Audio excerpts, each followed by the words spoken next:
Assalamualaikum warahmatullahi wabarakatuh.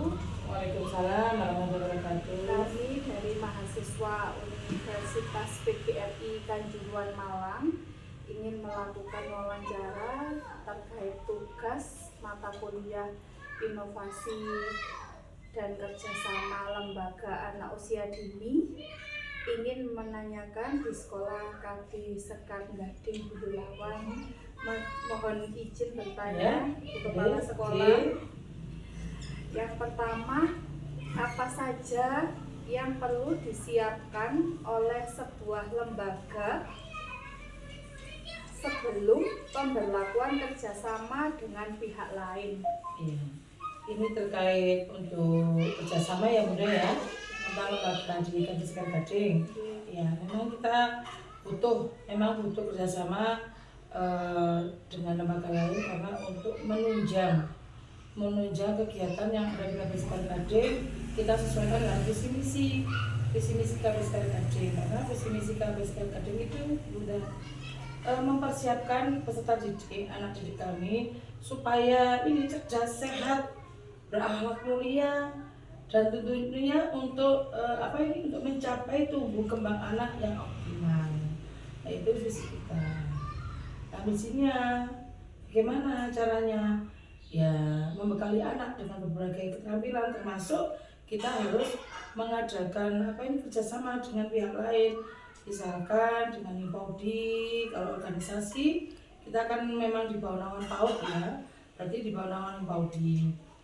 Di mana Himpaudi itu kan sumber informasi yang bisa kita peroleh sehingga terutama untuk memberikan layanan pendidikan usia dini di KP Sekar Gading ya.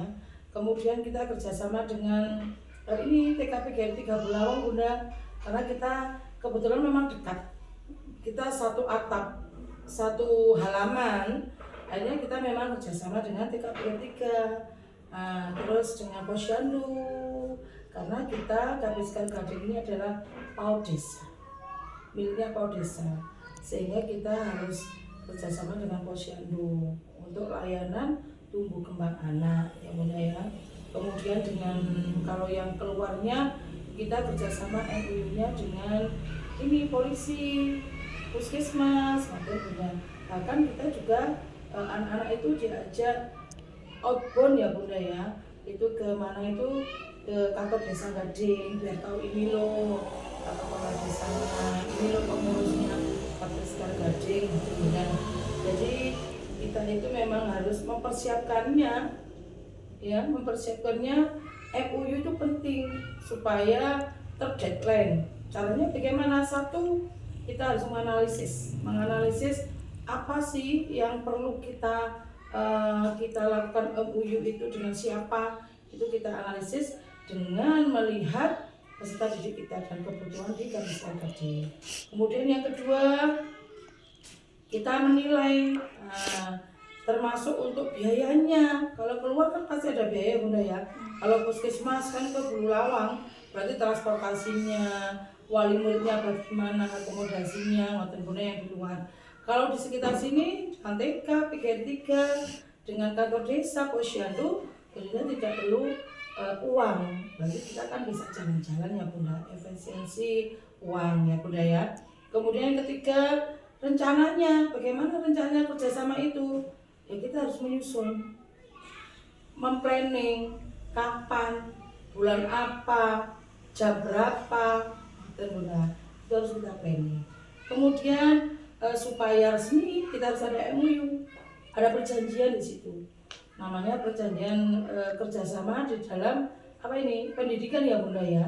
Kalau ketika PDPK kita kerjasamanya itu Bunda Gramden itu Bunda, terus kayak upacara bendera kita jadi satu. TK-nya juga kerjasama dengan KP Sekar Gading seperti apa? Seperti berenang, karena di sini ada kolam renang, itu ekstranya. Kalau di Posyandu kita juga untuk perjanjiannya MOU-nya mengetahui ketua kader Posyandu itu ada tanda tangan MOU-nya. Mungkin itu yang harus kita siapkan. Pertanyaan selanjutnya, langkah apa yang harus diambil oleh sebuah lembaga ketika pengakhiran kerjasama dengan pihak lain, Bunda? Oh iya. Ya memang kita MOU itu kerjasama memang harus ada rentan waktu ya Bunda ya. Misalkan kebijakan kita sebelum ada MOU kan kita musyawarah dengan bu guru. Karena apa? Kepala sekolah tidak bisa jalan sendiri kalau tanpa ada dukungan bu guru. Jadi kita itu musyawarah sebelum membuat MOU, membuat perjanjian. Ini rentan waktunya misalkan kalau di organisasi Paudi ya selamanya. Kalau kita ya nggak ada pemutusan atau pemberhentian kerjasama kalau dengan Paudi. Dengan TKP GR3 juga selamanya. Kenapa? Karena ini lingkungan kita satu halaman ya setiap hari, tapi memang harus ada MOU-nya, ada waktunya. Memang kita 2 tahun sekali. Kita ada 2 tahun sekali MOU-nya, kerjasamanya 2 tahun sekali ya Bunda. Nanti kalau sudah habis untuk kerjasama kita perbarui lagi MOU-nya. Bahwasanya KB Sekar Gading nanti misal 2 tahun ya kita mengadakan kerjasama lagi dengan MOU ada tentang kepala sekolah di KB Sekar Gading dan MOU misalnya TKP 3 ya kepala sekolah TKP 3 model. Itu yang pertama. Dan mengakhiri kerjasama itu pun sudah ada tercantum di dalam MOU. Terus yang kedua, kita mengevaluasi MOU kerjasama ini. Apakah masih perlu? Apakah memang dibutuhkan oleh anak-anak didik kita di KB Sekar Gading sesuai visi misi kita itu Bunda? Apakah ini masih perlu? Jika tidak perlu dan tidak urgent, tidak penting, ya kita berarti tidak memperbarui MOU itu karena sudah ada ini draftnya 2 tahun misalkan. Kok sekarang ya kita pemerintahan 2 tahun berarti tidak mengadakan MOU lagi. Kemudian kita kan setiap pembelajaran kerjasama itu kan ada foto-foto ya Bunda, ada dokumentasinya. Nah, itu kita lihat.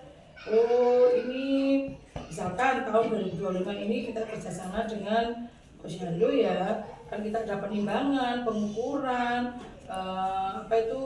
lingkar kepala, ngomong itu Bunda ya, termasuk PNT. Jika memang tidak perlu itu pengukurannya di lembaga saja berarti 2 tahun ke depan kita tidak perlu ke Posyandu karena kita sudah lengkap untuk alat ukur, alat timbang badan. Sudah berarti kita tidak memperbarui MOU. Berarti artinya kalau tidak ada perbaruan MOU, sudah kerjasamanya sudah berakhir karena di situ sudah jelas draftnya 2 tahun sekali. Itu yang kami lakukan di sini. KB Sekar Gading. Terima kasih atas penjelasannya KB Sekar Gading. Sudah ya Bu Lilis, mungkin ada yang tanya atau kurang jelas kenapa saya kok seperti ini gitu, nggak apa-apa, tanya saja. Lilis ya namanya ya. Iya. Terima kasih Bu, mohon maaf. Iya, terima kasih atas